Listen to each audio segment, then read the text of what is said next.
Hey guys, welcome back to the channel. I'm Vinny the Handyman. Today's video, I'm gonna do a 2-year review on my rigid tile saw that I bought at Home Depot.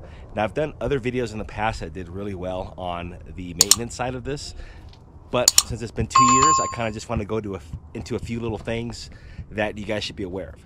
So let's get to it.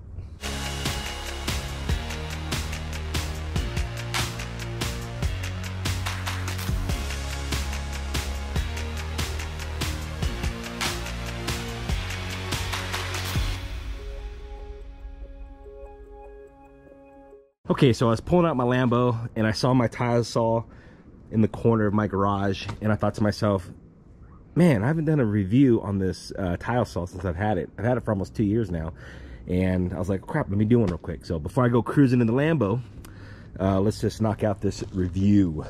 Now, I've had this for, like I said, almost 2 years, and it's actually been doing pretty well. I've only had to do one blade change out, and you guys saw that in my original video about this rigid tile saw. I'll leave a link in the description below so you guys can figure out how to change this thing out.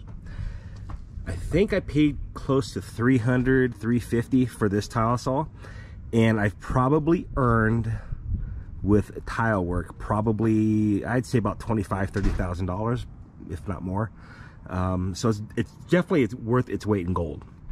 I plan on upgrading this to actually there's a DeWalt saw that I want. It just has a better setup, you know, when it has a bigger drain pan on it and a deeper pan.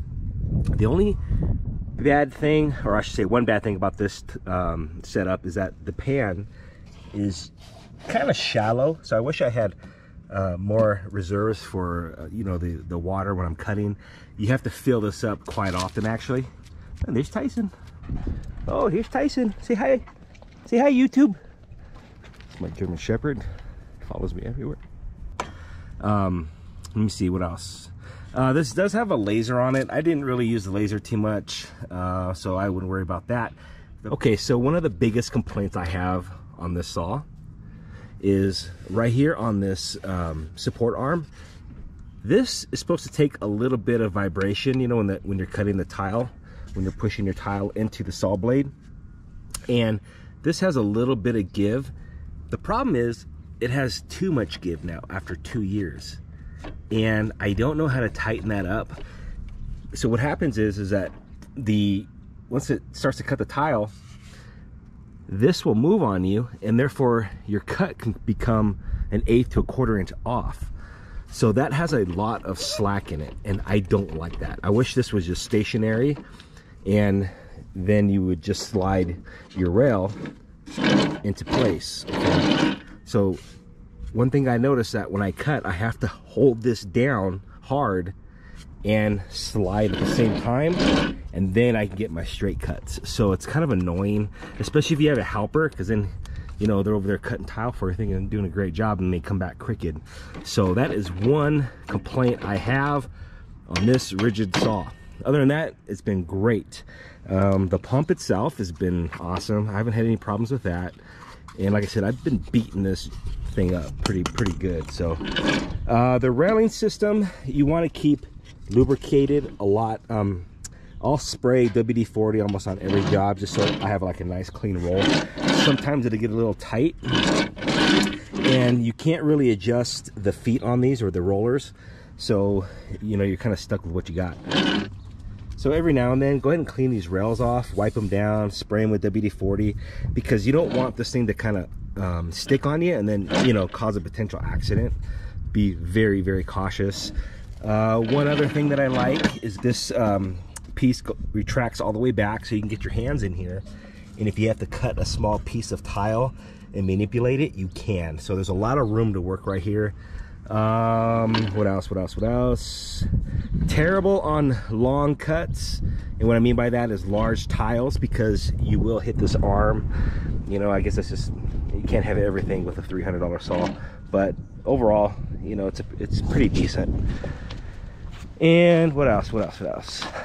Okay, and really quick, once you loosen this up, you can get your 45 cut. One bad thing about this is that Rigid sells two sizes with this. You have the 7 1/4 and the 7. Do not buy the 7 1/4 inch on this because it does rub when you hit your 45. You see that? So if you're not worried about your 45 cuts and you're going to do it by hand, just be cautious of that. So that's one thing I noticed. Be careful when you buy the replacement blades that it's not too big.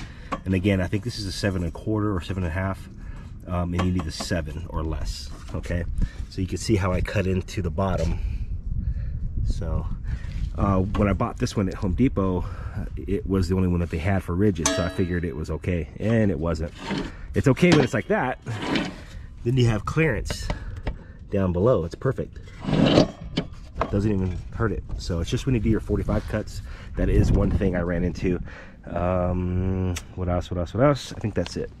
Okay, so that was just a quick review on this tile saw. If you guys are thinking about purchasing it, it is a great deal for $350. You'll definitely get your money's worth out of it, especially if you're just doing a couple home projects. If you're a contractor, you'll probably be upgrading soon to another saw. That's what I'm going to do. But like I said, it did the job, and it helped me get this, so I can't complain all that much. All right, guys, so if this video helped you out, please subscribe, smash that like button for me. And other than that, I'll see you guys on the next tool review. Vinny the Handyman signing out. You guys take care.